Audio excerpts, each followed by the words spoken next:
Okay, how's it going, everybody? We're going to read some more of this book, The Spanish Inquisition. We're going to read the 7th chapter today. This is chapter 7, Structure and Politics. So it starts out with this quote: "In the days of the blessed memory of Philip II, the Inquisition experienced great felicity." That was by the Inquisitors of Catalonia in 1623. So let's go ahead and get into this. This is Structure and Politics. From its inception, the Inquisition was meant by Ferdinand and Isabella to be under their control and not, like the medieval tribunal, under that of the Pope. Sixtus IV was surprisingly cooperative. His bull of institution of 1st of November 1478 gave the Catholic monarchs power not only over appointments but also tactically over confiscations. The Inquisitors were to have the jurisdiction over heretics normally held by bishops, but were not given any jurisdiction over bishops themselves. Subsequently, the Pope saw his error in granting independence to a tribunal of this sort, and stated his protest in a brief of the 29th of January 1482. At the same time, he refused to allow Ferdinand to extend his control over the old Inquisition in Aragon. Further conflict ensued with the bull issued by Sixtus on 18th of April, denouncing abuses in the procedure of the Inquisition. Ferdinand held firm to his policy despite opposition in Rome and Aragon. His victory was confirmed by the bull, which on the 17th of October 1483 appointed Torquemada a chief inquisitor of the Kingdom of Aragon. Earlier that year, Torquemada had also received a bull of appointment as Inquisitor General of Castillo. He was now the only individual in the peninsula whose writ extended over all Spain, since even the crowns of Castile and Aragon were only personally and not politically united. The Inquisition was in every way an instrument of royal policy and remained politically subject to the crown. Quote, "Although you and the others enjoy the title of Inquisitor," end quote, Ferdinand reminded his Inquisitors of Aragon firmly in 1486, quote, "It is I and the Queen who have appointed you, and without our support you could do very little," end quote. But royal control did not make it exclusively a secular tribunal. Any authority and jurisdiction exercised by the Inquisitors came directly or indirectly from Rome, without which the tribunal would have ceased to exist.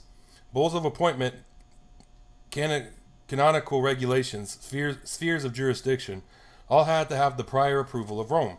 The Inquisition was consequently also an ecclesiastical tribunal for which the Church of Rome assumed ultimate responsibility. The central organization of the new tribunal was in 1488 vested in a council, Consejo de la Suprema y General Inquisición. This joined the other administrative councils whose existence had been confirmed at the Cortes of Toledo in 1480. Although Torquemada was the first Inquisitor General, the main inspirer of the Inquisition may have been Cardinal Mendoza, Archbishop of Sevilla and later of Toledo. It was this prelate, famous as a patron of Columbus, who is said to have put in motion the negotiations with Rome leading to the establishment of the tribunal. Yet above him towers the shadow of Torquemada. The austere Dominican friar, prior to the friary of Santa Cruz at Segovia, left his indelible mark on the tribunal, and in 1484 Sixtus IV praised him for having, quote, "directed your zeal to those matters which contribute to the praise of God and the benefit of the Orthodox faith," end quote. Though of distant conversal origin himself, Torquemada was the first to introduce a statute of limpieza into a Dominican house, his own foundation at Avila dedicated to St. Thomas Aquinas. Although the Inquisitor General may seem to have seen a powerful individual, in practice his commission was often limited in authority, and renewable only after papal approval.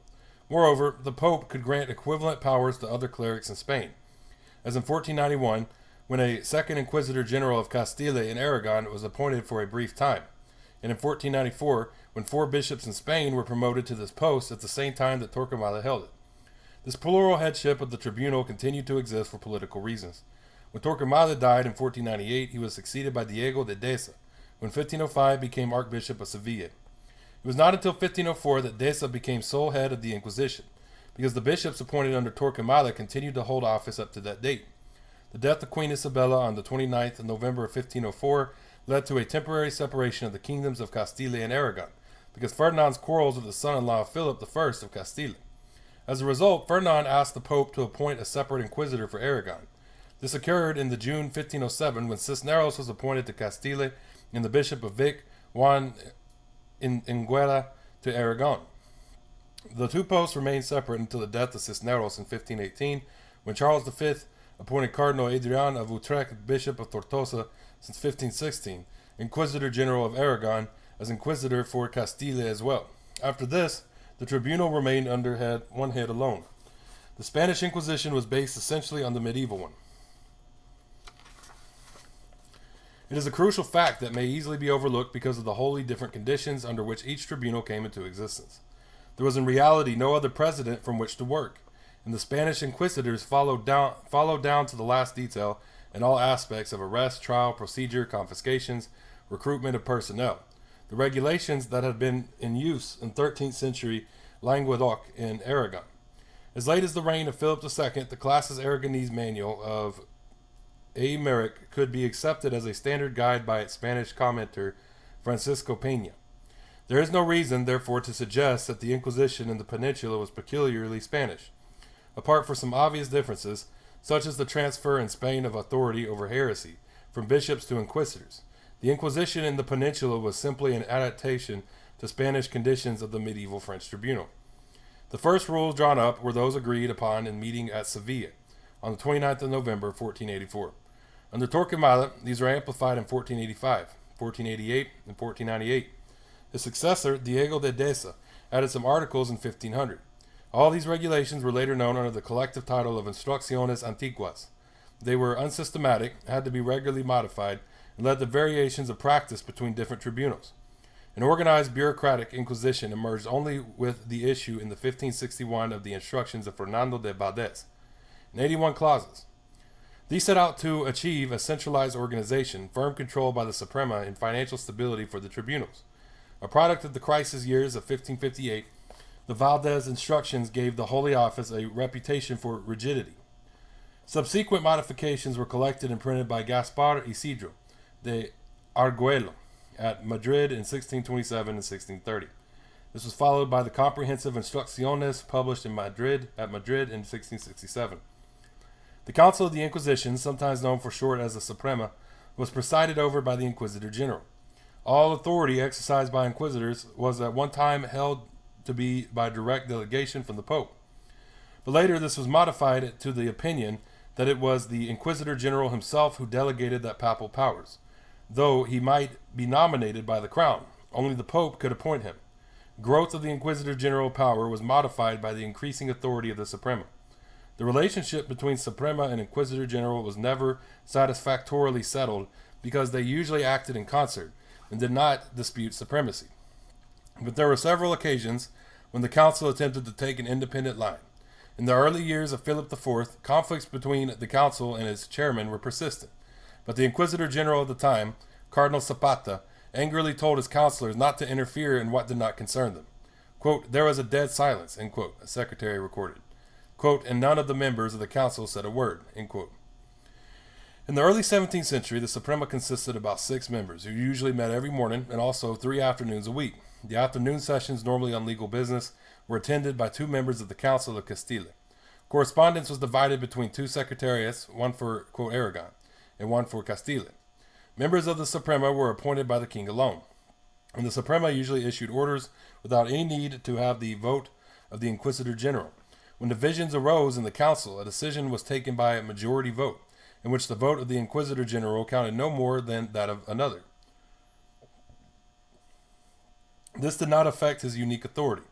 Inquisitors General, such as Antonio de Sotomayor in 1643, continued to exist unequivocally on their exclusive right to exercise the powers conferred by the Pope. The tribunals of the Inquisition in their early days, were itinerant. Inquisitions were set up wherever there seemed to be a need and political conditions permitted. In 1486, for example, a special inquisition was sanctioned by Torquemada to act solely within the Geronimite order. It seems to have functioned for about 5 years. Even when inquisitors had a fixed base, they moved around for their duties. The Barcelona inquisitors, for example, celebrated autos de fe in Gerona and Tarragona. In the first years of the Inquisition, the following tribunals were established. 1482 in Sevilla, Cordoba, Valencia and Zaragoza, 1483, in Jaén and Ciudad Real, moved to Toledo, 1485, 1484 in Barcelona and Teruel, 1485 in Toledo, Llerena, and Medina del Campo, moved to Salamanca in 1488. 1486 in Segovia and Lleida.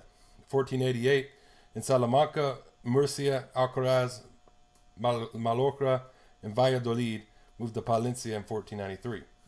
1489 in Burgos, Cuenca, and Asma. 1490 in Avila. 1491 in Cajora, Sequenza, and Jerez. 1492 in Leon. These proliferations of tribunals became uneconomic once the number of prosecutions decreased. In 1503, therefore, the 5 tribunals of Leon, Burgos, Salamanca, Avila, and Segovia were suppressed and merged into the single vast tribunal of Valladolid. By 1507, there were only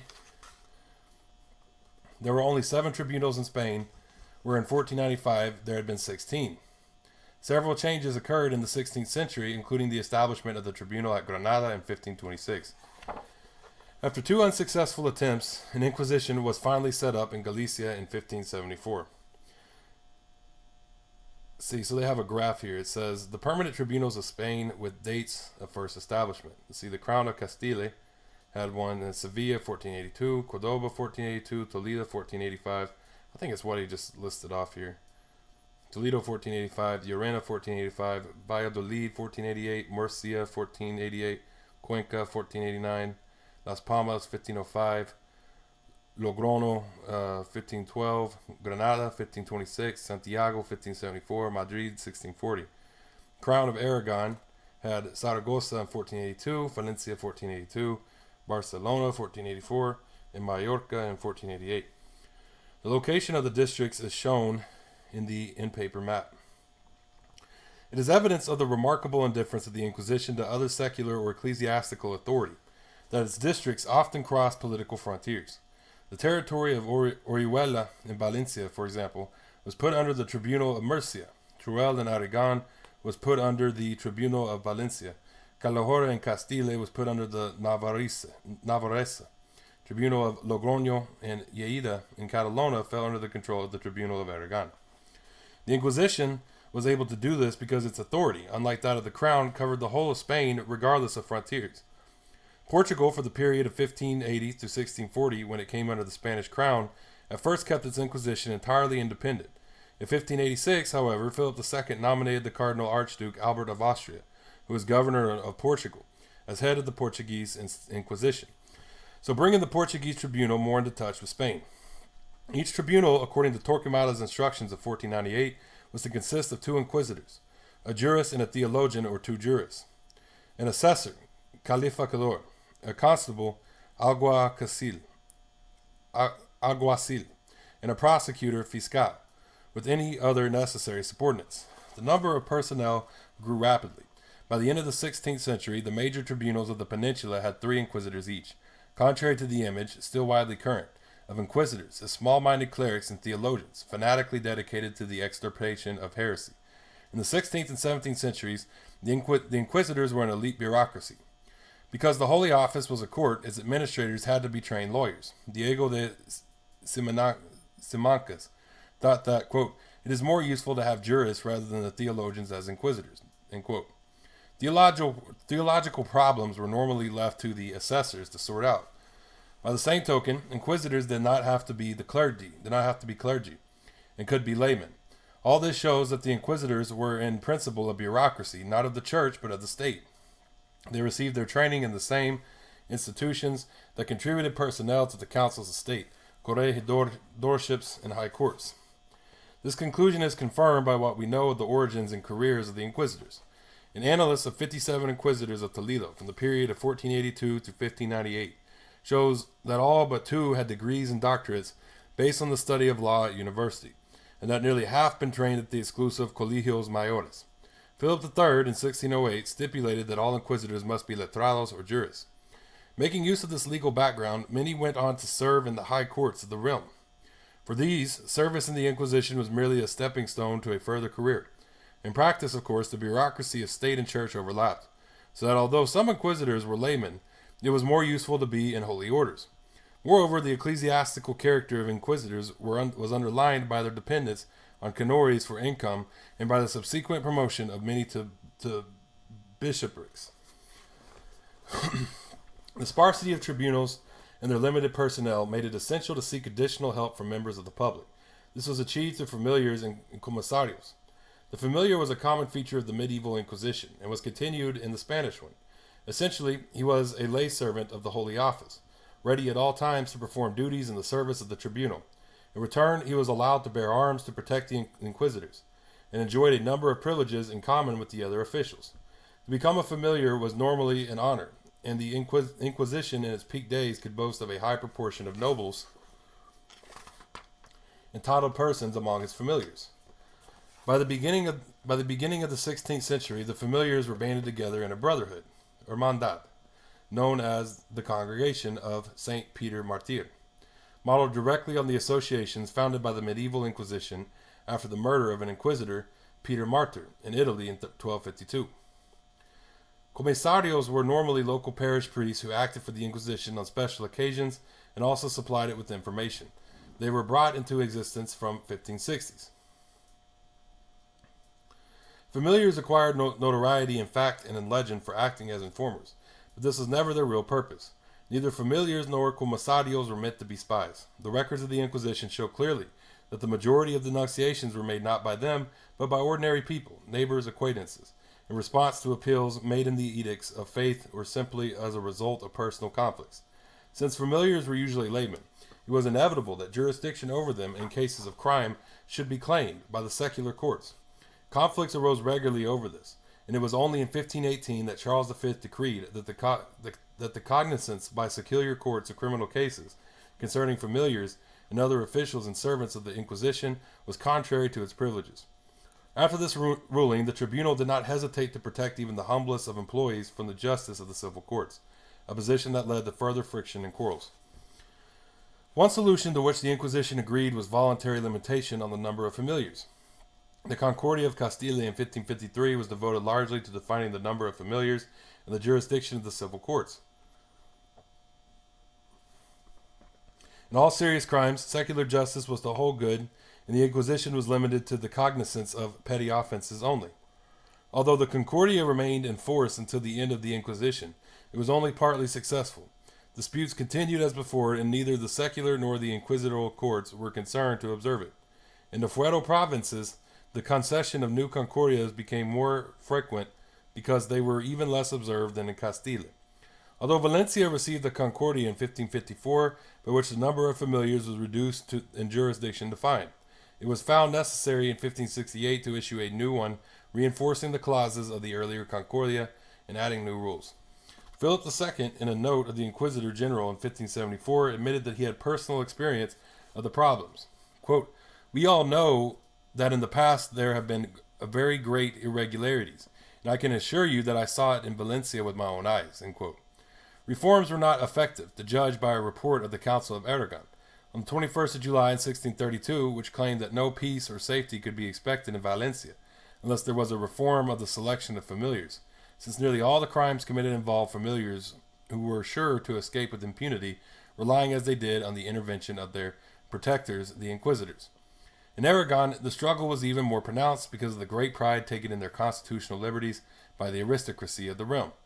Here, the question of familiars was not resolved by the Concordia of 1568, which was the same as that issued in Valencia the same year.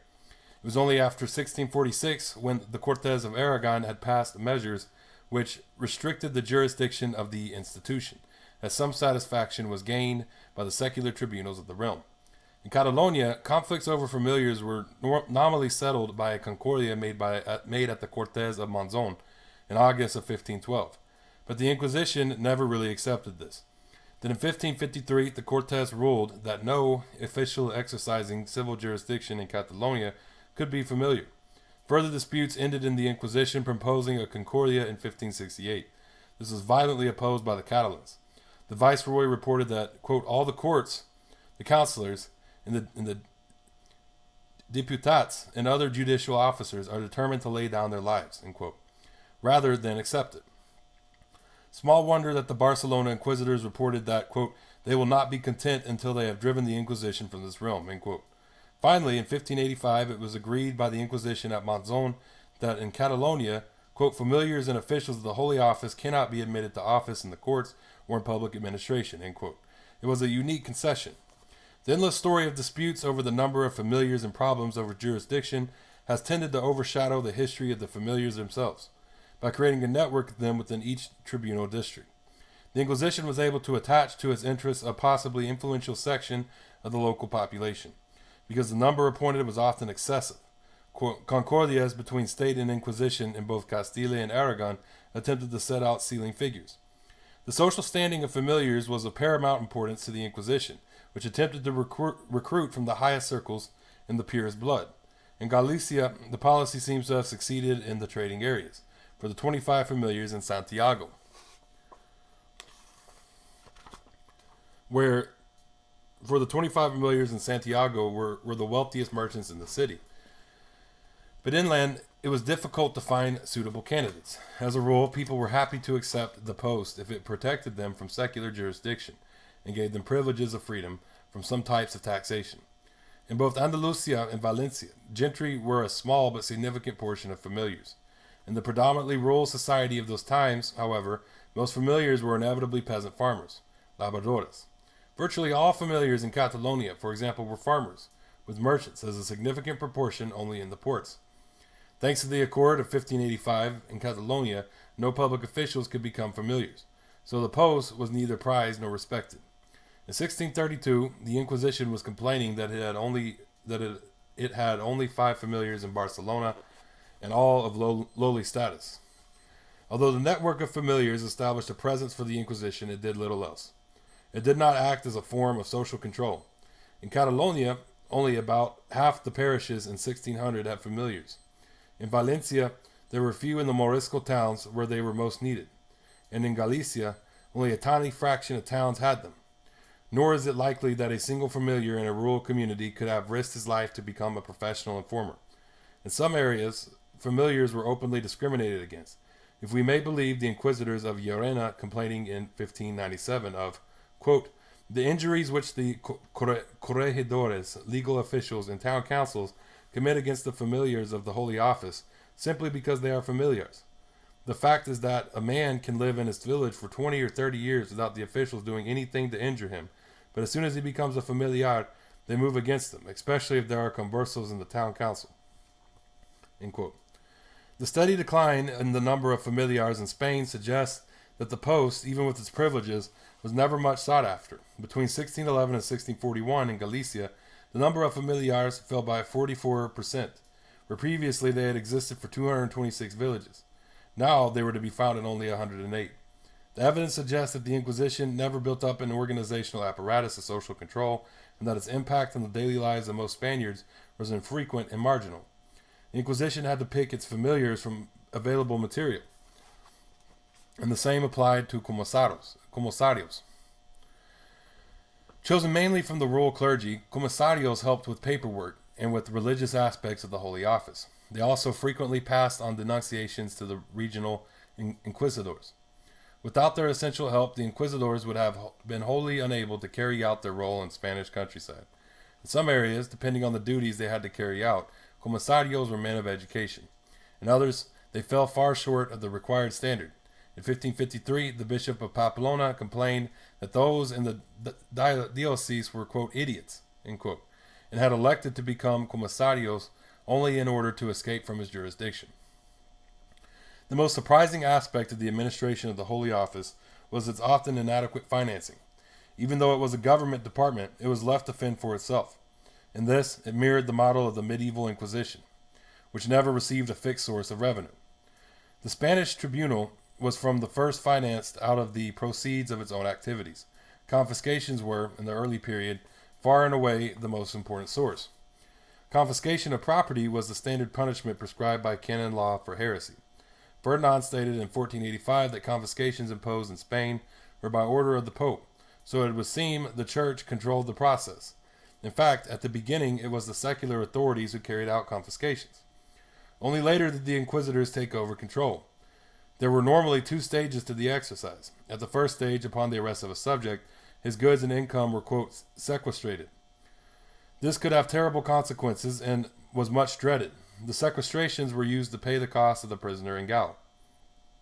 If he were there long enough, the money might all be used up, thereby driving his dependents into poverty. In effect, therefore, a sequestration might amount to a confiscation. Confiscation proper, which occurred only at the second stage, resulted from a judicial verdict and was a regular penalty for major crimes. The principal victims of confiscations were the richer conversos, whose wealth must have stirred many an orthodox spirit. As Hernando del Pulgar wrote sardonically of the citizens of Toledo during a time of civil disturbances, quote, "What great inquisitors of the faith they must be, to be finding heresies in the property of the peasants of the town of Fuensalida, which they rob and burn." End quote. The initial seizures carried out by the Inquisition were substantial. The alleged plot of conversos against the Inquisition in Sevilla in 1481 was followed by a confiscation of the property, not only of the fabled Suzanne, but of many others very prominent and very rich, to quote Bernaldez. In the words of a later chronicler of Sevilla, quote, "What was noticeable was the great number of prosecutions against moneyed men," end quote. In the years after this, great and wealthy converso families were ruined even by the slightest taint of heresy, for reconciliation meant that all the culprit's property was confiscated and none of it was allowed to pass to his descendants, so that widows and children were often left without any provision. Not surprisingly, many ordinary Spaniards came to the conclusion that the Inquisition was devised simply to rob people. Quote, "They were burnt only for the money they had," end quote. A resident of Cuenca averred. Quote, "They burn only the well-off because they have property. The others they leave alone," end quote, said another. In 1504, an accused stated that, quote, "Only the rich were burnt by the Inquisition, not the poor," end quote. When a woman in Aranda de Duero in 1501 expressed an alarm about the announced coming of the Inquisitors to those parts, a man retorted, quote, "Don't be afraid of being burnt. They're only after the money," end quote. In 1484, after a city councilor of Ciudad Real, the converso Juan González Pintado, was burnt for heresy, Catalina de Zamora was accused of asserting that, quote, "This inquisition that the fathers are carrying out is as much for taking property from the conversos as for defending the faith," end quote. Quote, "It is the goods," end quote, she said on another occasion, quote, "that are the heretics," end quote.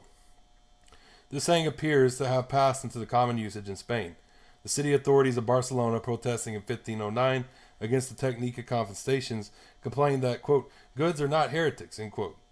In addition, the profits made at Sevilla, the Inquisition found confiscations could be profitable elsewhere.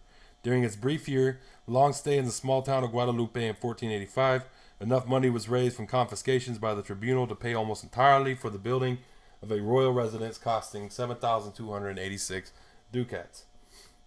In most of the cases we have on record, the money from confiscated property seems to have been largely disposed of by the Inquisition. It will probably never be clear what proportion of money went to the crown and what to the tribunal. Whatever King Ferdinand's expectations may have been, no available documentation supports the idea of the crown raking in profits. In 1524, a treasurer informed Charles V that his predecessor had received 10 million ducats from the conversos, but the figure is both unverified and implausible. Invariably, judicial disputes arose over property that had been seized. Debts of victims had to be paid. The expenses of officials and of court cases had to be met. The crown could claim a third, as had apparently occurred under Ferdinand and Isabella. Some of the money was invested in censos and houses by the Inquisitors. In the city of Lleida in 1487, the confiscation from converso property were assigned to the city council, a religious order, a hospital, and to various other needs, so that the Inquisition did not manage to control all the revenue available. By 1,000 different routes, the money trickled out of the hands of the Inquisitors. When the reason was not mismanagement, it was the sheer dishonesty of minor officials. Whatever the income from confiscations at any time, it is safe to assume that the tribunals did not grow appreciably wealthier, or at least did not keep up their temporary wealth for long periods. After confiscations, there were three important sources of flexible revenue. These were fines, which could be levied at any rate desired, and were often used simply to raise money to cover expenses, and penances, which were most formally and were usually decreed at a solemn occasion, such as an auto de fe. Both fines and penances could, of course, be realized out of sequestrated property. Finally, there was the category of dispensations or commutations. When a punishment decreed by the Inquisition was commuted to a cash payment, many with money were only too willing to pay for relief from the public shame of having to wear a San Benito or penitential garment. Others managed to escape service in the galleys by paying for dispensations. Together, these apparently small sources of income produced respectable sums, though never enough to substantiate the view that the Inquisition was founded solely to rob the conversos. In general, it is likely that these various sources of income never came to more than 2% of government treasury receipts in any year. The crown was not in the business for profits. It does not alter the fact that many families probably faced misery as a result of the fines. Why during this phase of comparably high income was no provision made for a secure financial base? This may have been in part, as mentioned above, because this Spanish Inquisition was modeled on the medieval, which had no secure funds either. But we must also take into account the fact that the early Inquisition in Spain was an itinerant tribunal, created for an emergency and with no long-term plans, as the various instructions of Torquemada show clearly.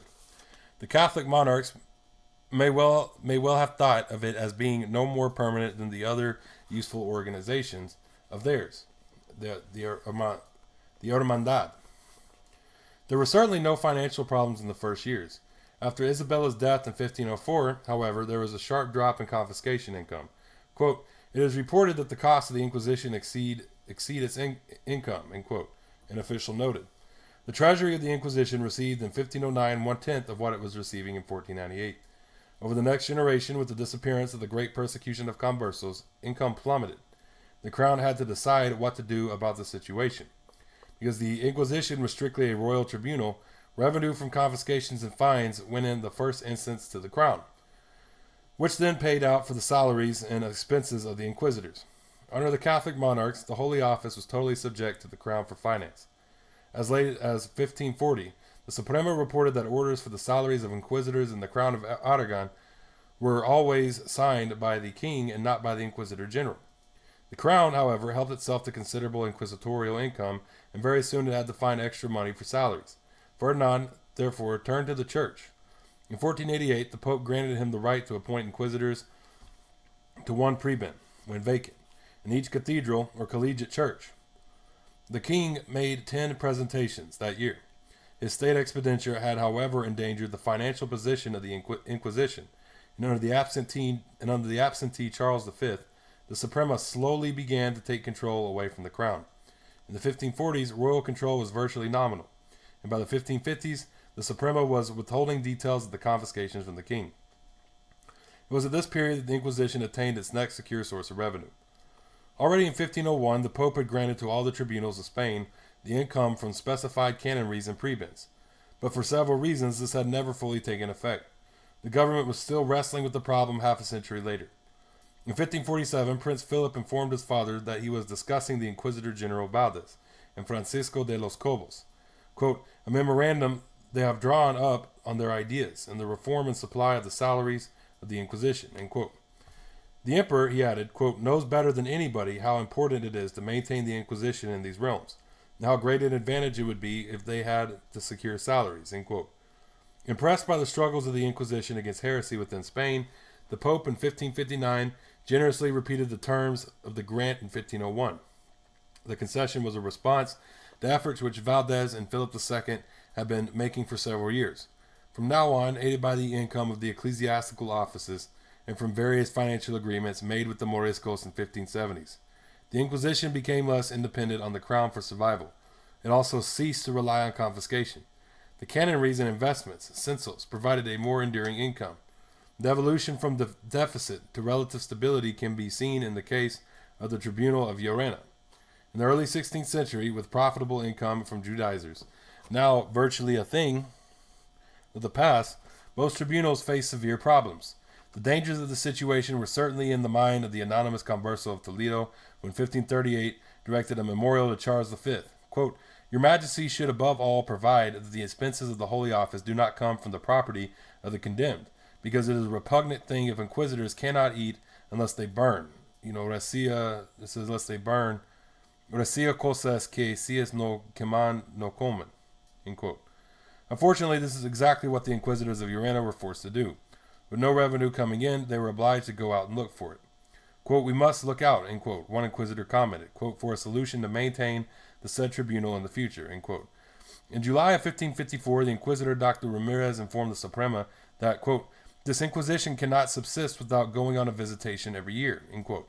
As remedies, he proposed that one of the two posts of the Inquisitors be suppressed, that the post of receiver be dropped and the work given to the notary, the confiscations be looked after directly by the remaining Inquisitor, and that the further visitations be made to those dioceses of Badajoz, which was promisingly full of suspicious people, so that, quote, with a bit of care there will be no lack of business, whereby God our Lord will be served, and the Holy Office will be able to sustain itself, end quote.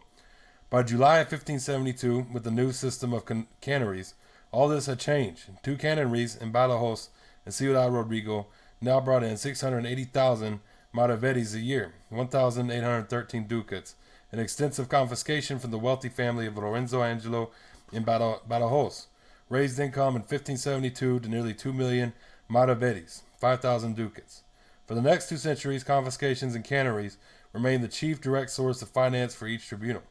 Without the regular annual income from these, the Inquisition would have gone bankrupt. By their nature, confiscations and sequestrations could never bring in a reliable income.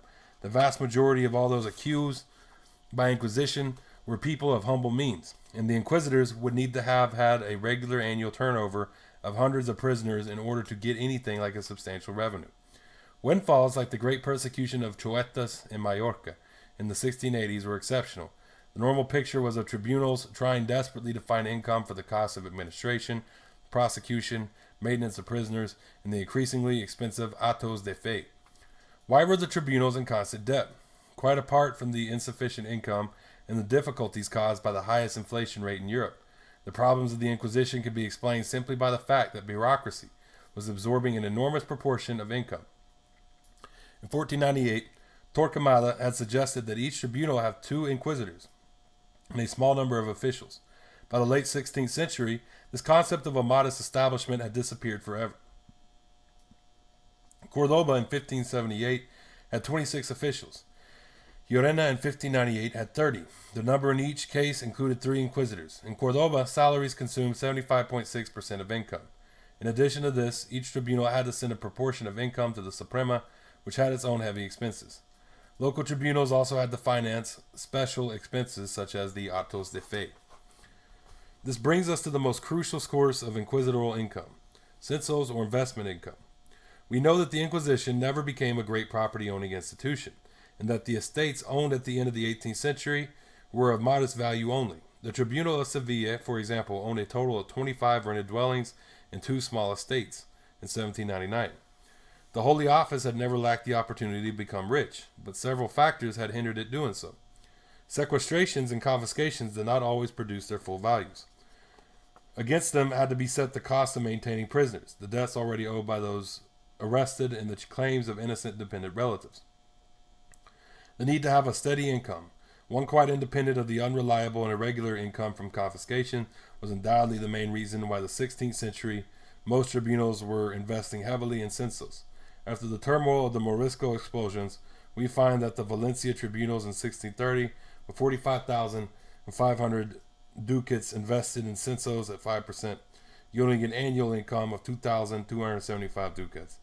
Censos, in short, became the regular cash income of the Inquisition. In 1573, no less than 74%. In 1576, 80% of the income of the Granada Tribunal came from censos and house rents. In 1611, 63.3% of the income of Llerena came from censos. Everywhere, the tribunal began to rely on investment income for survival. In the tribunals in Morisco territory, the Inquisition was excessively vulnerable because most of the censos were on land worked by the Moriscos. Events such as the Alpujarra Rising or the Morisco explosion after 1609, see Chapter 10, were therefore disastrous, not simply because of the loss of the special payments made by the racial minorities, but because most of the cash income in censos and rents came from Moriscos.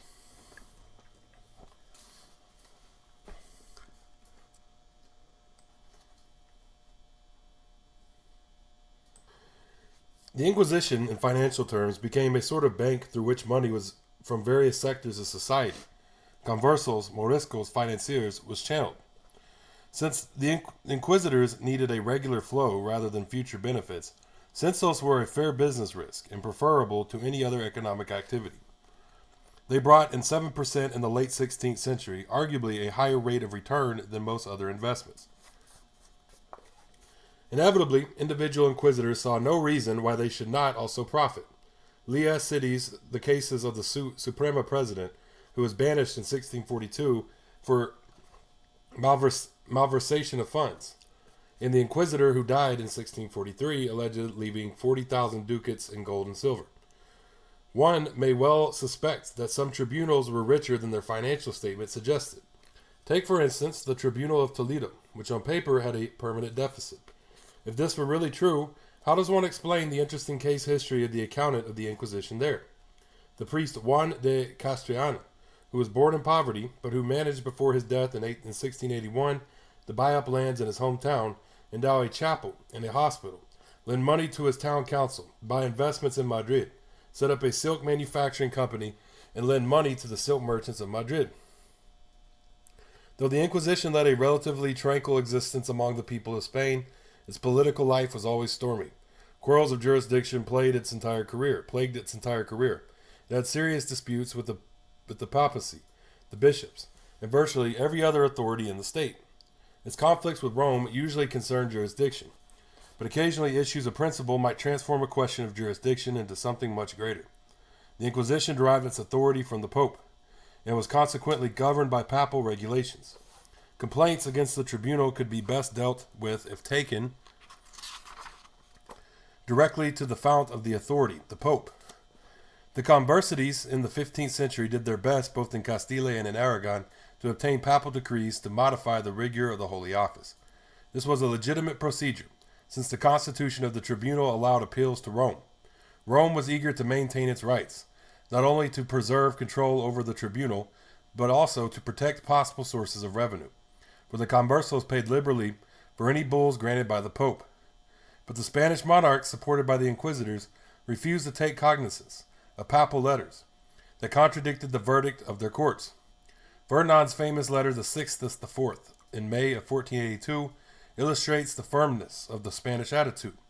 The vacillation of Rome before Spanish claims and the contradictory policies followed by successive popes made it possible in the end for inquisitors to have things their own way. Before the birth of the Papal Inquisition in the 13th century, bishops had the principal jurisdiction over heretics. This episcopal power was not continued in the Spanish Inquisition, which claimed and maintained exclusive authority over all cases of heresy. Bishops still in theory retained their rights of jurisdiction, but in practice they seldom or never put the claim into effect. In January of 1584, the Suprema informed the Bishop of Tortosa that the popes had given the Inquisition exclusive jurisdiction over heresy, and had prohibited cognizance by others. This claim was obviously false, since in 1595 the Pope, Clement VIII, informed the Archbishop of Granada that the authority of inquisitors in cases of heresy did not exclude episcopal jurisdiction. These opposing pretensions led to frequent and serious quarrels between bishops and tribunals that were never satisfactorily settled. Most of the religious orders were subject immediately to the papacy by their constitution, and were therefore generally free from episcopal jurisdiction. Since, however, the powers of the Inquisition derived from their papacy, the tribunals made every effort to bring the friars under their control in matters of faith. Political rivalry entered into the question because the Dominican order had won for itself a special position, not only in the medieval Inquisition, but also in the Spanish. Hostility between Dominicans and Franciscans led to the latter obtaining bulls from Rome to protect their privileges. Under Charles V, the opposition crumbled. In 1525, the emperor obtained 2 briefs from the Pope, subjecting all friars in Spain to the Inquisition and its officers. This did not last long, for in 1534, the Pope restored to the Franciscans and other orders of all the privileges they had previously enjoyed. The struggle went on intermittently over the following decades, until the papal briefs of 1592 and 1606 decided entirely in favor of the Inquisition. We have seen that the Society of Jesus, although founded and controlled by Spaniards, encountered suspicion in 16th century Spain. Cilicio, the Archbishop of Toledo, was hostile, and the famous Dominican Melchor Cano led a vigorous campaign in which he denounced the spiritual exercises of Ignatius Loyola as heretical. Cano and Silecio were only part of a wider campaign to discredit the Jesuit order. One of the liberties questioned by the Inquisition was the Jesuit privilege of not having to denounce heretics to anyone but their own superior in the order. When in 1585 it was learned that the fathers of the Jesuit college at Monterrey in Galicia had been concealing the heresies of some of their number instead of denouncing them to the Holy Office, the latter acted immediately by arresting the provincial of Castillo and the two fathers from Monterrey. The Inquisition did not succeed in punishing its victims because the case was revoked to Rome in 1587. But the affair clinched its victory over the religious orders. Only one class of people, the bishops, remained beyond inquisitorial jurisdiction. Bishops could be tried only by Rome, a rule that had been upheld in the medieval Inquisition. In Spain, the issue was of some importance because of the high proportion of bishops who had converso blood.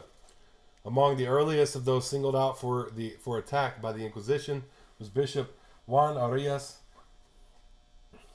Davila of Segovia, who took over the see in 1461.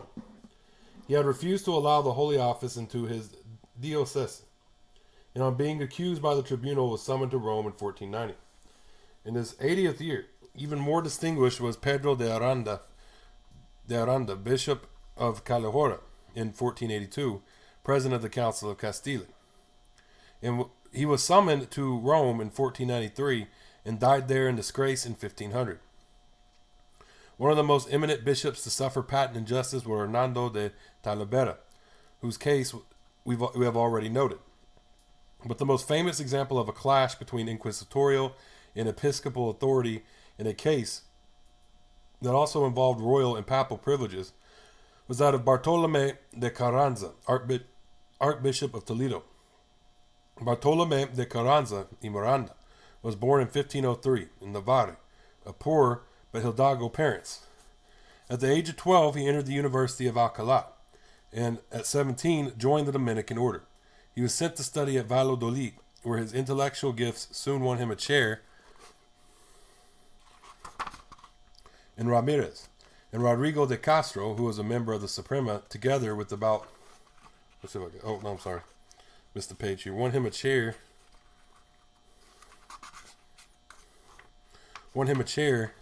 in theology.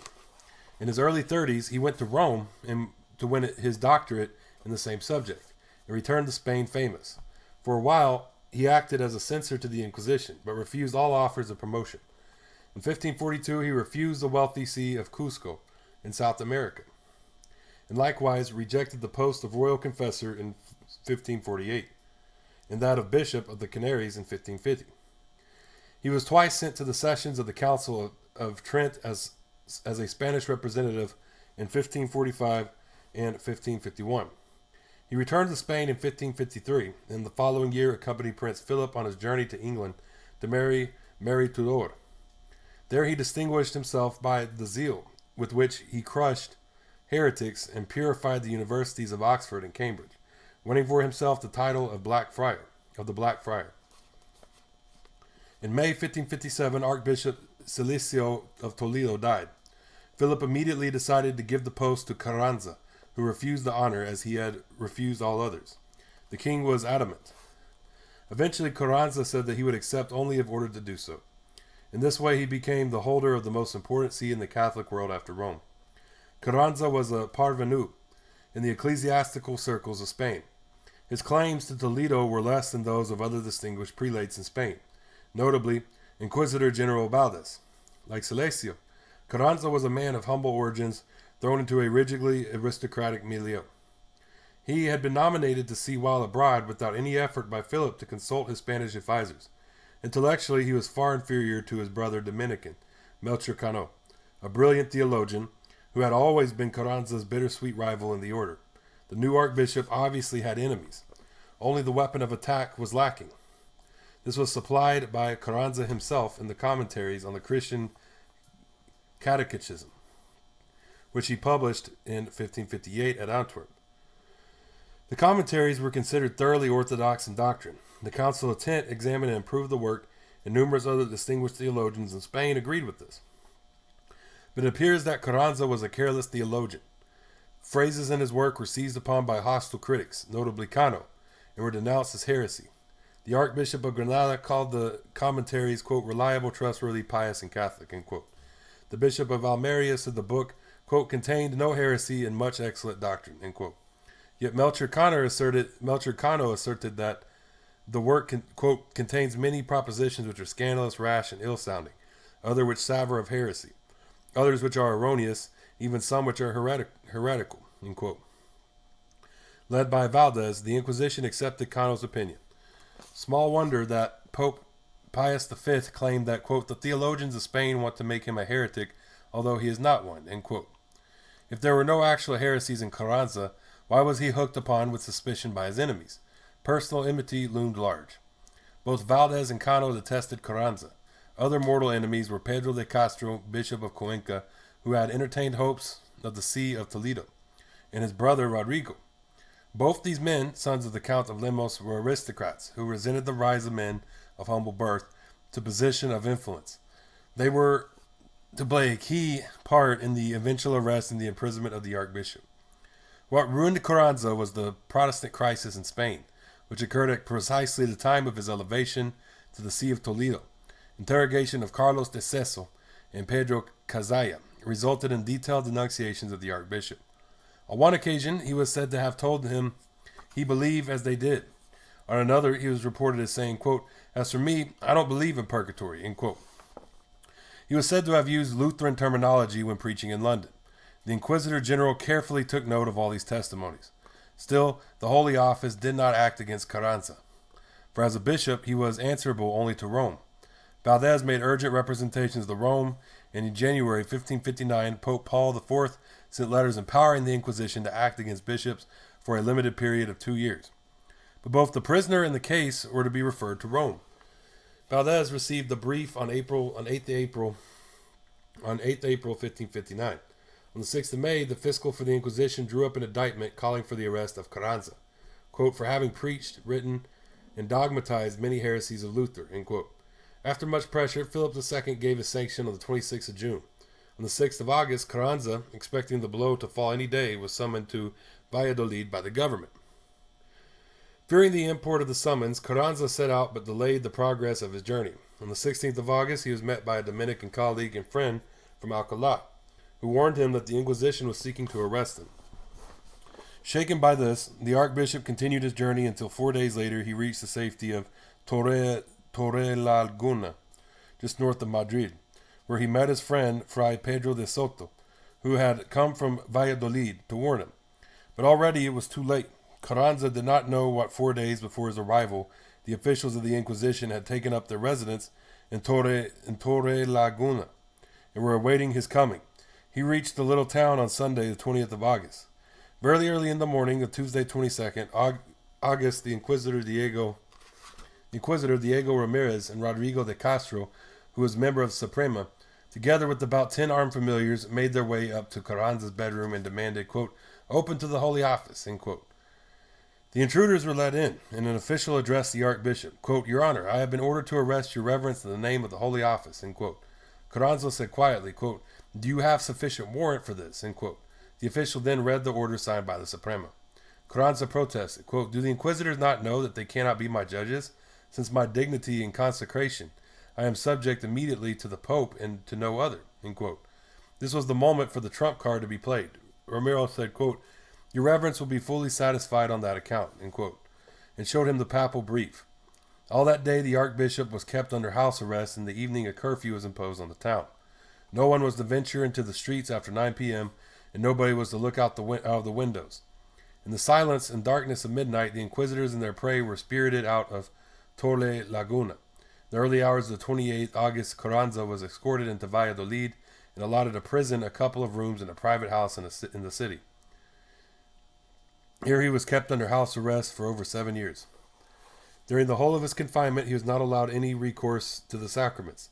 In human terms, the tragic story of the Archbishop was just beginning, but politically, the story was at an end. From now on, Carranza ceased to matter as a human being and became a mere pawn in the struggle for jurisdiction between Rome and the Inquisition. He no longer counted in a controversy where the real issues had become the ambitions of individuals and the pretensions of ecclesiastical tribunals. The historian Marañón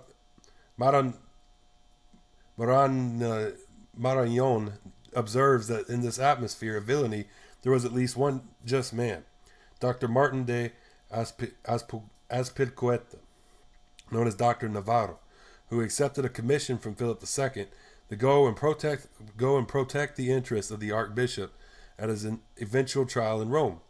In the prolonged negotiations between Rome and the Spanish authorities, the papacy was concerned to claim its right over Carranza and thereby to vindicate its unique control over bishops.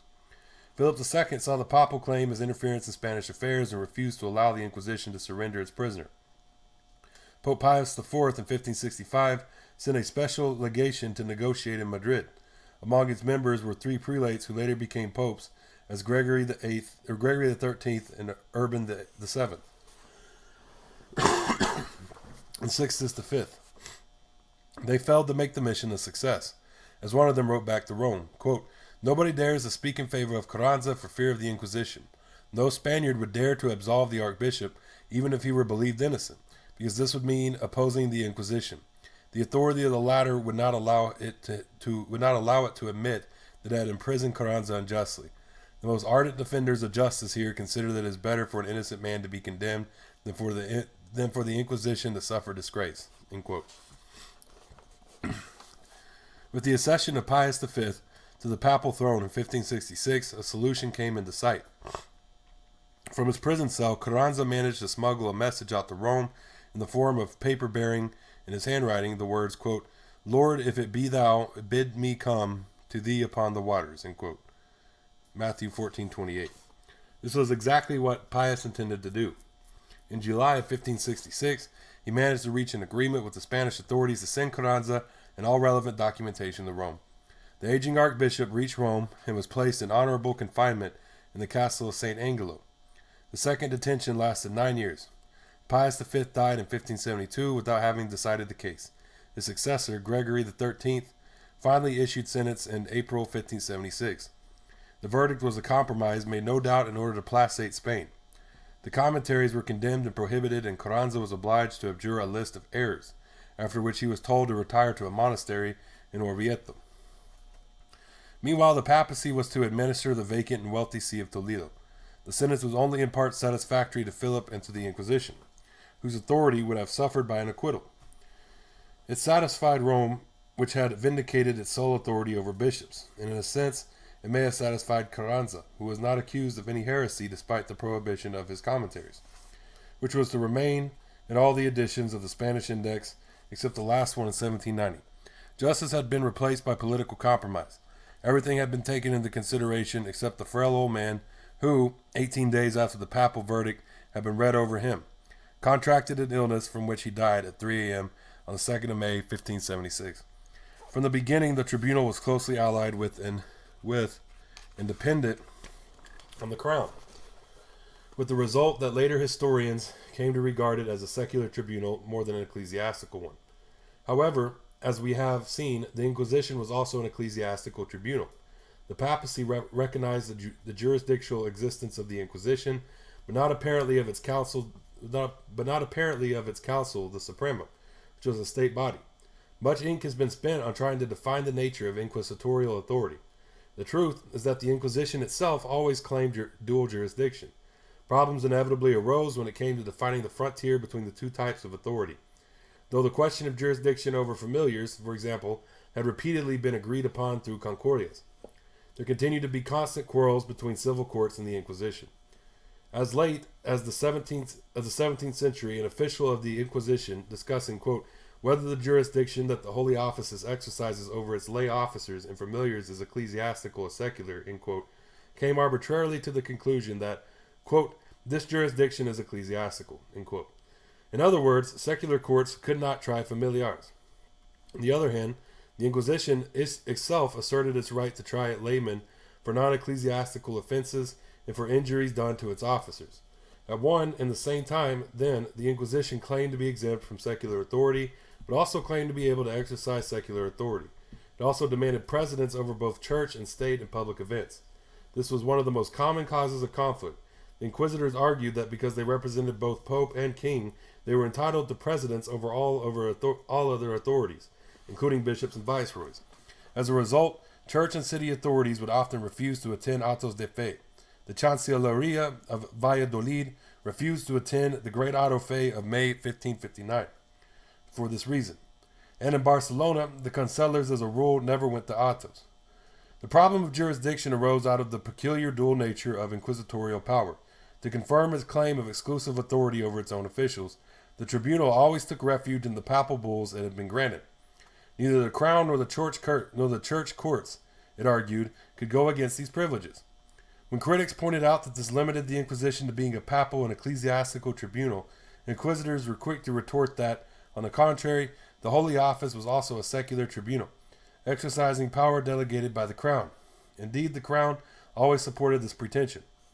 On the 18th of August, 1501, King Ferdinand issued a decree prohibiting one of his own corregidores from, quote, issuing a declaration saying that the institution is of a different jurisdiction because, in fact, it is all ours, end quote.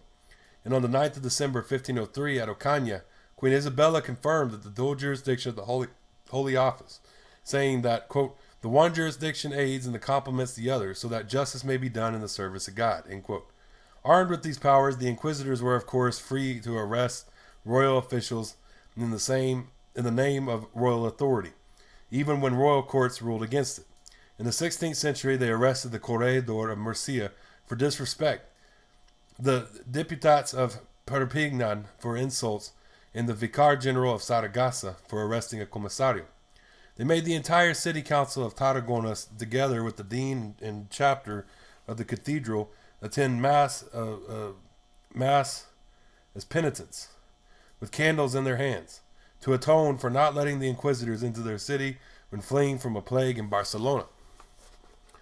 Conflicts between the Inquisition and secular authorities were at their most acute in the feudal realms of the Crown of Aragon.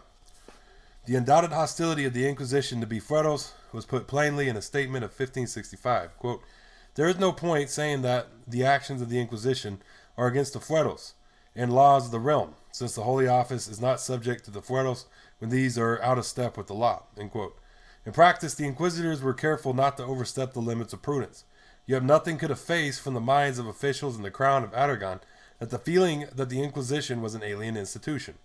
In Catalan-speaking areas, the question of language was crucial. In Catalonia, though Catalan was used in all early trials, after the 1560s it was decided that, quote, since Catalans normally understand our language, depositions should be made in the Castilian language, and all trials held in private should be written in it, end quote. The rule was also applied in Valencia. The change is noted below, page 184, prejudiced the reliability of evidence used in trials. It also confirmed the alien character of the institution. In 1600, the Deputats of Catalonia observed that, quote, ever since foreigners, they meant Castilians, took over the Inquisition, there have been many cases of injustice, end quote. In Valencia and Aragon, conflicts with the Inquisition centered on familiars and moriscos. In both matters, the nobility contested inquisitorial jurisdiction. In Aragon, the Cortes of Monzon in 1564 claimed that, quote, the Inquisitors publish edicts or whatever they please and against everybody on matters outside their jurisdiction and against all the rules and laws of this kingdom. For many years now they have begun arresting many people who have not been nor are heretics, some for having quarreled with servants of their familiars, others for debts and petty causes.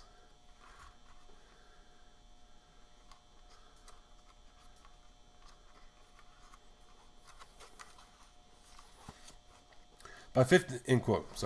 And petty causes, end quote. By 1566, the Diputados of Aragon were demanding that, quote, the Inquisitors should not be able to issue edicts without the approval of the bishop, end quote. By 1591, during the Antonio Perez troubles discussed below, the rebels were demanding that there should be no Inquisition in Aragon, or if there is one, the Inquisitors and their ministers should not be Castilians, end quote. Catalonia, all the realms, was notoriously the most hostile to the Inquisition. In 1566, the Deputats of Perpignan arrested and imprisoned the officials of the Inquisition after a dispute. The Deputat Mosen Caldes de Santa Fe led the prisoners through the city. The Inquisition later complained to the sound of trumpets and held celebrations. Quote, to the sound of trumpets and held celebrations and banquets, as though he had gained a triumph and done something heroic, end quote. The quarrel extended to Barcelona in 1568 when the Catalans refused to accept the Concordia of that year. The viceroy reported in 1569 that, quote, they are all determined to sacrifice their lives, families, and property, end quote, rather than give in to the Inquisition. Continuous conflicts were blamed directly on the Inquisition by the Council of Aragon and Madrid. Quote, they say Inquisitors, end quote. The members of the council, stated in 1587, quote, are those who normally give rise to the quarrels that occur, end quote. The persistent opposition of the Catalans to the pretensions of the Inquisition was never in theory successful. On the other hand, though the Inquisitors scored in every skirmish, they never won the war. In Catalonia, the Inquisition was always a despised institution, enjoying little more than the passive support of the elite and people. In Castile, jurisdictional conflicts were no less serious than in the Fuero provinces. Several times in the course of the 17th century, the Council of Castile urged the king to take action, notably in proceedings in 1620, 1622, and 1631.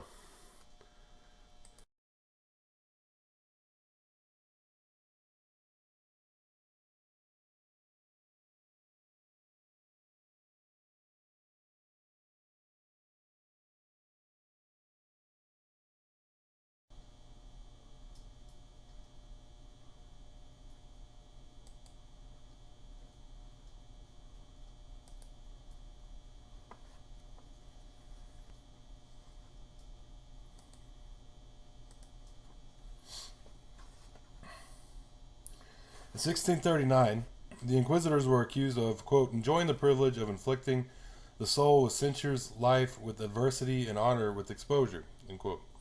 It is significant that most of these protests occurred in the crisis years of the century, when the statutes of limpieza and other aspects of policy were called into question. Opposition to the Inquisition in Castile was normally led by representatives of royal authority, by, that is, high courts, corregidores, and government councils in Madrid. Government ministers repeatedly criticized the role of the tribunal. During the 1591 troubles in Saragossa, touched on below, his own advisors in Madrid protested to Philip II that, quote, it is very important that the tribunal not meddle in matters that do not concern it directly, end quote. Philip commander in Saragossa, Vargas, likewise insisted that, quote, to conserve its authority, the Inquisition should not interfere in things that do not concern it, end quote. The virtually anonymous opposition of ministers to the Inquisition during those events is confirmed by a memorandum written by the next king's chief minister, the Duke of Lerma, in 1599. Quote, it is important to see, end quote, he wrote, quote, that the Inquisition does not meddle in things that are not its concern, since one can see the harm it did in Saragossa over Antonio Perez, end quote. This seems to confirm that the tribunal was often seen as an obstacle rather than an asset to royal power. The few occasions when the crown made use of inquisitorial officials in order to check smuggling at frontiers or the distribution of false coin were marginal and temporary. Occasionally the crown might interfere in trials, but discreetly. A case in point is that of Felipe de Bardaxi, an Aragonese noble condemned in absentia for blasphemous swearing by the Tribunal of Saragossa in 1563. He stayed in France, where he remained safely out of the hands of the Inquisitors. In France, he also helped the king by acting as an agent in negotiations with the Catholic nobles. Philip therefore prevailed on the Aragonese Inquisition to suspend its verdict confiscating his property. Endless clashes between the Inquisition and other Castilian courts reached a climax at the end of the 17th century. The Chancelleria of Granada, the supreme court of the realm, had been humiliated by the Inquisition in a dispute in 1623, but in 1682 was caught up in yet another typically petty case over a secretary of the Inquisition, who had ordered the arrest of a noisy neighbor. This time, the city council, the archbishop, and the Chancelleria combined against the Holy Office with such effectiveness that the crown ordered the banishment until further notice of the Inquisitors. At the same time, the council Castile protested energetically against the abuses committed by the Inquisition. The final straw came in 1696 when the Diputacio of Catalonia entered into conflict with the Inquisitor of Barcelona, Bartolomé Sanz y Munoz. It complained that, quote, the disorders in this tribunal arise in part because inquisitors are normally foreigners from another province who have no understanding of the temperament of our people, end quote. Sanz was deported from Catalonia by royal order. As an immediate result, the government of Madrid set up a special committee consisting of 2 members from each of the 6 leading councils. On the 12th of May, 1696, this body issued a damning report on the abuses of jurisdiction committed by the tribunal. Quote, there is no vassal free of its power whom it does not treat as an immediate subordinate, subjecting him to its mandates, censures, fines, and prisons. No casual offense or light incivility to its servants, which it does not avenge and punish as a crime against religion, not satisfied with exempting the persons and property of its officials from all public taxes and contributions. It even wishes to claim the immunity of not having criminals arrested in its houses. It's in the style of its letters, it uses and effects ways to decrease respect for the royal judges and even respect for the authority of superior magistrates, end quote. It then went on to prove that President fully favored complete royal authority over the Inquisition in all matters, not pertaining to faith. Although the report was not acted upon, the attitude of Philip V in the subsequent reign made it clear that he wished to subject the tribunal more closely to royal control, and, quote, regalism, end quote, came to be the official policy of the state with regard to the Inquisition. Can we conclude from its role in politics that the Inquisition served the interests of royal absolutism? The notion rests on a confusion of ideas. Because the Inquisition had a political role, it inevitably became involved in many political affairs. Its authority very conveniently extended all over the Spanish realms, and the crown happily made use of it when no other methods of coercion were available. But it would be difficult to demonstrate that royal power was strengthened in any way. Ferdinand the Catholic certainly used the Inquisition as a political lever.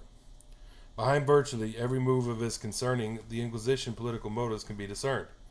In 1507, he was pursuing the famous son of Pope Alexander VI, Cesare Borgia, into Navarre, failing to secure his victim by any other means. Ferdinand persuaded the Inquisition to initiate proceedings against him for blasphemy, atheism, and materialism. But death in battle cheated both the Holy Office and the King of Aragon of their prey. Later, in the case of Antonio Perez, the crown made a similar use of the tribunal, though government ministers were, we have seen, firm that the Inquisition should not interfere. Never in any of these cases did the crown attempt to increase its own authority. In consequence, it is difficult to claim that the Holy Office served absolutism, a concept that existed neither in theory nor in practice in pre-Bourbon Spain. The Inquisition was certainly useful in some specific matters, but it normally restricted its activity to its own sphere, and did not give up its ecclesiastical role for a purely political one, though it was periodically involved in political intrigues. There is little evidence that its religious character was used for political purposes. In the 16th century, the Venetian ambassadors, who were both biased and badly informed, claimed that Philip II was using the tribunal to extend his power. The papal nuncios had the same story. Quote, the king and his ministers, end quote. The nuncio Castagna reported in 1567 over the disputes with the Catalans, quote, cannot exercise any control over them, save through the Inquisition. So they refused to listen to them at all, and instead try to give the greatest possible authority to the Inquisition, end quote. These claims by Italian diplomats, though frequently accepted by scholars, were wholly untrue. Although inquisitors habitually clashed with every other jurisdiction, both church and secular, political conflict arose out of the way in which power was exercised in ancient regime Europe, rather than out of any tendency on their part to quarrel. At town level, the inquisitors found that local elites were their main protagonists. In the countryside, their biggest problem was always the authority of the local nobility. In the realm of Aragon, they clashed repeatedly with the lords over familiars and over the question of Morisco vassals. In the mid-1550s, the Inquisition in Aragon tried to press for the disarming of Moriscos, who had frequently used violence against its officers. The Aragonese lords tenaciously defended the Moriscos, provoking major incidents with the Inquisitors. On both sides, the famous fueros were cited. The lords claimed that the fueros were threatened. The Inquisition claimed the fueros were an obstacle to good government. Quote, if your majesty does not bare your teeth to them, end quote, the Inquisitors of Saragossa wrote to the government in 1560. quote, "You will have great trouble with them," end quote. Troublemakers tried to make use of this conflict of authority by passing from one jurisdiction to the other. In Aragon, a noble in 1581 claimed that some of the vassals, quote, "try to become familiars in order to avoid punishment by my officials," end quote. In the same years, other Aragonese vassals reported the Inquisitors, quote, "want to become familiars to be free of the jurisdiction of the Count of Ribagorza and his officials," end quote. Perhaps the first great case in which the crown used the Inquisition as a political instrument was that of Antonio Perez. In 1571, Perez became Secretary of State to Philip II. 2 years later, his patron and Philip's chief minister, Ruy Gomez, Prince of Eboli, died. Perez thereby obtained one of the most powerful posts in the monarchy, and also inherited leadership of the court faction formerly led by Ruy Gomez. A contemporary observed that Perez, quote, "climbed so high that his majesty would not do anything save what the said Antonio Perez marked out for him. Whenever his majesty even went out to his coach, Antonio Perez went with him. When the Pope, my lord Don Juan of Austria, or other lords, required anything of the king, they had recourse to Antonio Perez, and by his means obtained what they solicited of his majesty," end quote. Another said, quote, "great men worshipped him, ministers admitted his superiority, the king loved him," end quote. Philip confided matters of state to this brilliant young man of reputed converso origin, whose success enabled him to live as a great lord, and whose charm led him to live into a close and still mysterious liaison with the princess of Eboli, the beautiful one-eyed widow of Ruy Gomez.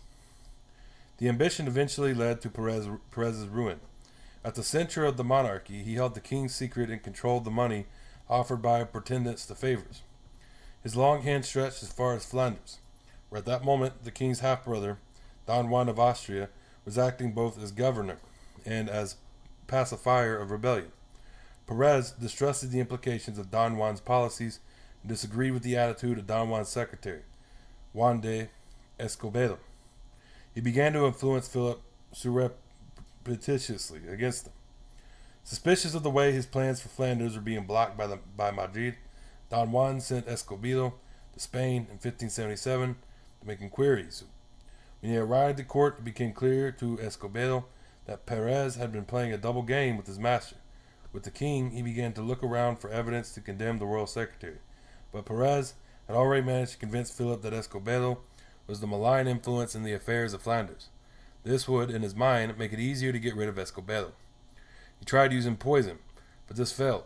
Then on the other night of Easter, Monday 31st March 1578, hired assassins came up to Escobedo as he rode with a few friends through the narrow dark streets of Madrid and ran him through the body. Popular rumor quickly pointed to Perez as the assassin. Escobedo's family, aided by Perez's rival in the Secretariat of State, Mateo Vasquez, demanded justice for the murdered man. Philip refused to believe in Perez's guilt, but at the same time, he initiated an investigation. It was over a year before any measures were taken. Then in July 1579, the king ordered the arrest of La Eboli and Perez. Perez's friend Gaspar de Quiroga, Archbishop of Toledo and Inquisitor General, quote, did not hesitate to face public opinion by showing an ostentatious liking for Perez and his group. On the day after the imprisonment of Perez and La Eboli, when all Madrid singled them out as responsible for the crime, Don Gaspar visited Antonio's wife and children and offered money to them, as also to the princess's children, end quote. Not until June 1584 were the charges against Perez drawn up by the prosecutor. He was accused of selling posts, receiving bribes, and betraying state secrets. The Escobedo affair was left aside as though it were irrelevant. The investigation that followed led to Perez being sentenced to 2 years imprisonment and an enormous fine. He continued to be treated leniently, principally because he had in his possession state papers that, he said, incriminated the king. His refusal to surrender them led to firmer treatment by the government, and in 1588 an accusation of murder was presented against him. After 2 years of rigorous imprisonment, in February 1590, he was put to torture and ordered to state his reason for murdering Escobedo. His statement under torture produced a confession of responsibility for Escobedo's death, but did not directly implicate the king. All this time, the Inquisitor General had continued to protect the secretary. He sent Perez advice, guided the tactics of his defense, kept him informed of proceedings in the royal council, and knew of, and perhaps assisted in, plans to escape. Escape had now become necessary, since all hope was lost after Perez's confession. In April 1590, with the help of several highly placed friends, Perez escaped from prison in Madrid and rode across country to the borders of Aragon. There he was protected from the king's hand by the fueros. Once he had set foot in Aragon, the crown of Castillo was powerless to touch him. There was only one course open to Philip: to use the Inquisition to get at Perez. And it was as curago, as Inquisitor General, who was forced to set in motion what Marañón calls the, quote, the last and cruelest prosecution against his former friend, end quote. Safe in Aragon, Perez was lodged for his own security by the Aragonese authorities in the Justiciars prison at Saragossa. From this vantage point, he began a campaign to win over Aragon to his cause. In Madrid, meanwhile, sentence of death was pronounced against him. Philip's recourse to the Inquisition encountered some difficulty at first, but it was necessary to find guilt of heresy before charges would be preferred.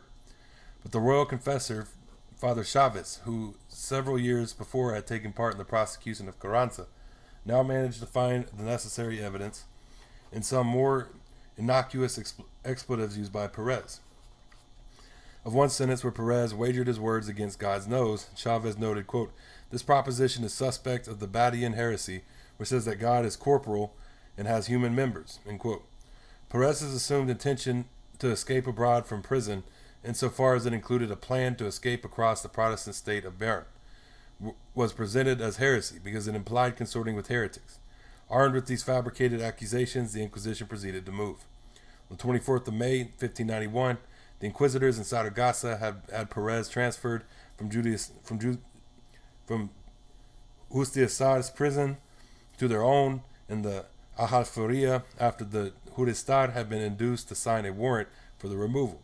By now, Perez's propaganda against the king had made him a popular hero in Saragossa. No sooner had the news of Perez's move been made known than a mob thronged the streets calling for his release and threatening the authorities. In the ensuing tumult, the Viceroy of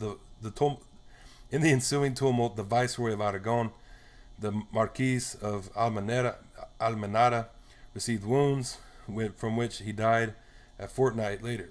But Perez was victoriously returned to the Justiciars prison by the mob, who, quote, went all the way calling out, quote, liberty, and he cried out with them, end quote. The May riots were repeated on the 24th of September when once again the Inquisition claimed jurisdiction over the prisoner and tried to remove him to the Aljaferia. After this occasion, when the prisoner was set free by the rioters, the whole political situation changed. The Inquisition had failed in its immediate purpose, and the viceroy had been murdered by rebels harboring a fugitive. Philip therefore resorted to armed force. In October 1591, Castilian troops entered Aragon, subdued Saragossa, and executed the Justiciar and other nobles. Perez fled abroad to Bearn and attempted an unsuccessful invasion of Spain in 1592, and then went into exile in France and England, still maintaining his campaign against Philip II. In his absence in the spring of 1592, the Inquisition drew up a list of charges accusing him of rebellion, heresy, blasphemy, and homosexuality. There is obviously no truth in the charge of heresy leveled by the Inquisition against Perez.